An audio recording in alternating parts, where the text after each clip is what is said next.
Sebuah rekaman terbaru beredar memperlihatkan intensitas serangan drone yang dilancarkan Angkatan Bersenjata Ukraina terhadap posisi pasukan khusus Rusia di tepi kiri Sungai Dnieper. Dalam rekaman tersebut terlihat gelombang serangan UAV yang diarahkan langsung ke titik-titik pertahanan Rusia. Namun tak lama kemudian, 11 drone Ukraina, sebagian terekam jelas dalam video, berhasil dihancurkan menggunakan senapan AK-12 yang dilengkapi bidikan termal.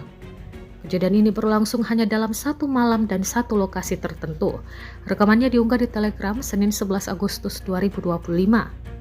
Tahap awal dimulai dengan tembakan artileri laras untuk mengacaukan pertahanan, disusul sekitar 10 drone yang dipersenjatai dengan berbagai jenis amunisi untuk menyerang posisi Rusia.